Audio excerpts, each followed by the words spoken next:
Okay, bosses. Here we go.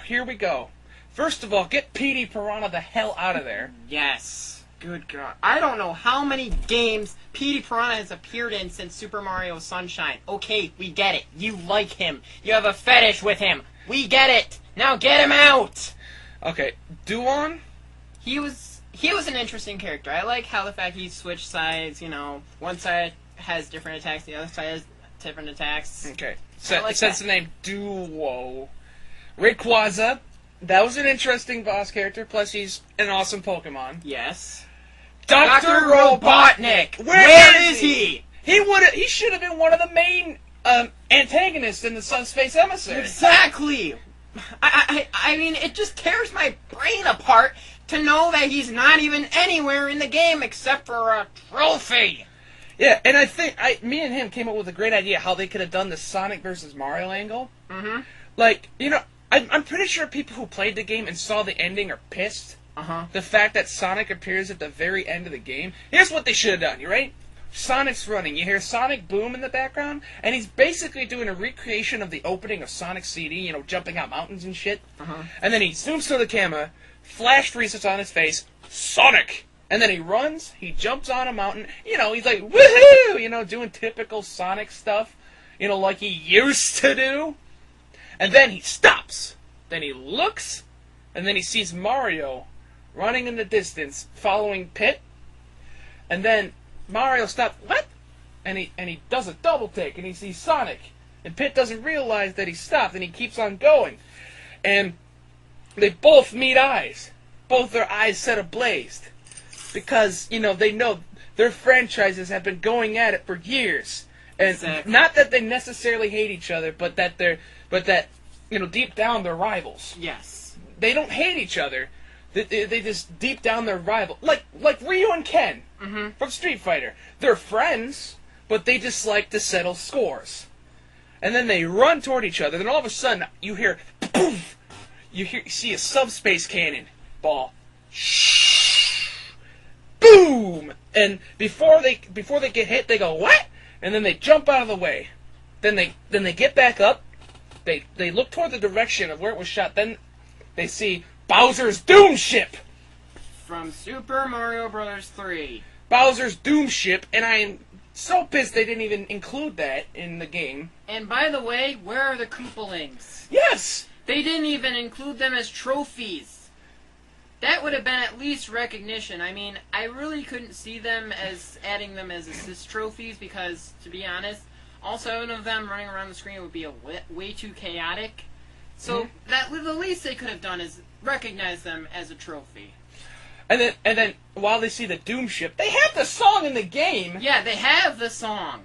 They don't have the ship. Why?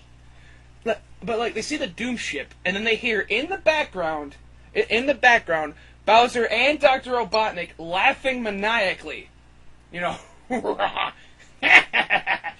Just yeah. And you see the egg carrier traveling behind the Doom Ship, like they join forces. And then Mario and Sonic look at each other. They both have a grin on their face.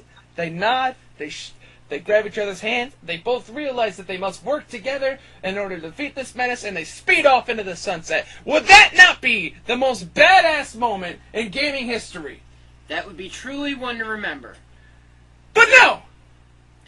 Apparently that's not good enough. No, he shows up at the end, waves his finger, look at me, I'm in the game. Yay! But continuing with the bosses. Yes. Helmarock King from the Wind Waker. Who doesn't love that boss? I mean, come on. Wind Waker was one of the best series out there for Zelda, like I previously mentioned, and that bird boss was, seriously, one of the badass bosses I've ever faced. Mm-hmm. Let's see. Ridley, or Ridley, however you pronounce his name. Ridley. I loved how they included him. Ridley's one of my favorite antagonists in video game history. Mm-hmm. Porky could have stayed.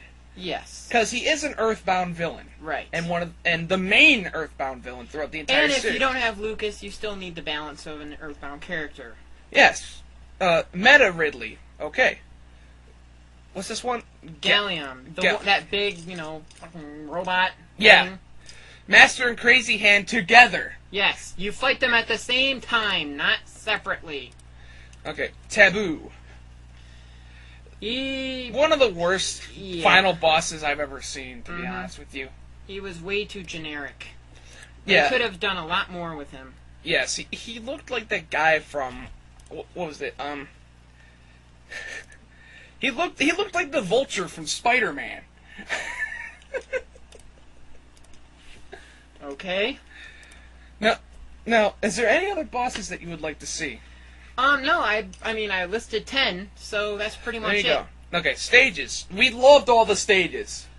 Not necessarily all of them. Okay. I'll name the ones that they should keep. Battlefield, Final Destination, Delphine Because Square. if you don't have Final Destination, how are you going not to have a Super brawl? Smash Brothers. Yeah, if you don't have no, not just that, but if you don't have Final Destination, you can't have tourney fags. Moving on. Delphine Square was a nice level. Yes. I liked how it was moving around the city and stuff. Oh, yeah. Luigi's Mansion, definite keep. Yes. WarioWare Inc., keep. Yes. I love the micro game thing that they included. That was definitely very interesting. Castle Siege, very nice. I liked it. Mm-hmm. Skyworld, you gotta have a Kid Icarus stage in there since you have the Kid Icarus characters. Right. Pokemon Stadium 2. Halbert, definitely the Halbert. Rumble Falls, Shadow Moses Island. Yes. My only gripe, the Metal Gears did not do anything in that stage. Yeah, they just, they were just looking at you like, so. Who are these guys? They're like, Newport City. That was interesting. It was like, it was a big I liked stage. how it was a floating city. Yes. That was nice. Mm-hmm. Pictochet, unique, but I don't think it was needed. Yeah. Norfair, yes. Frigate Orpheon. Yes. It was cool how the dude would flip the stage and would screw up with your controls. You never had that happen? Yes, I've had that happen on Spear Pillar. But the same thing with Dialga, Palkia. Oh, that's what I'm thinking of. What's Frigate Orpheon from? I forgot. I'm not quite sure. I think it was from Echoes. I'm not sure. Anyway, Mario Circuit. That was definitely a unique stage. Mm-hmm. A Mario Kart stage. I wasn't expecting that at all. No. Mario Kart I don't stage. think anybody was. Mushrooming Kingdom, definite. Plus, you get World 1 and World 2 every time you choose it. Yes. You get the underground level one time, and then you get the original level the other time. Yes. And I loved how it wasn't a castle top for once. Mm-hmm. Yes, because, like, Super Smash Brothers, castle top. Super Smash Brothers Melee, castle top.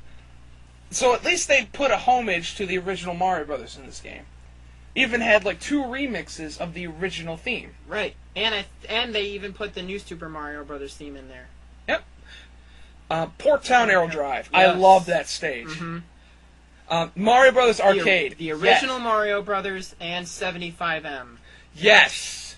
That was awesome how they did that. The original Donkey Kong stage and the original Mario Brothers stage. Green Hill Zone, definite. Mm-hmm. I would have liked for them to include like an Angel Island Zone, like from Sonic 3, but we'll get to that. Spear Pillar, I mixed it up with friggin' Orpheon, which I remember is from Metroid Prime. Mm-hmm. Flat Zone 2, yes. Who doesn't love that level or hate it?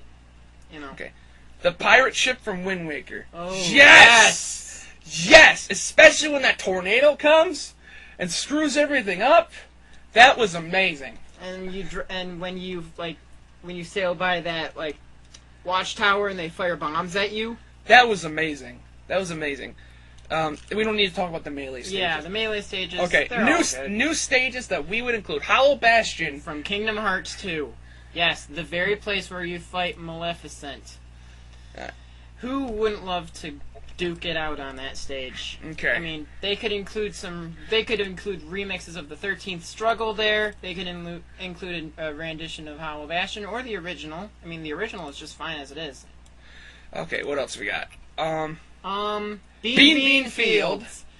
MLSS should get the glory it deserves. It set the stage for that series, and it continued on into and they didn't really do anything with it from there. They just stopped. I don't know why. Cackletta was a great character. Mm-hmm. So was Fawful. So was a lot of the characters in there, like Prince Peasley. He was definitely a great, side character. That's why I wanted to include him as an assist trophy.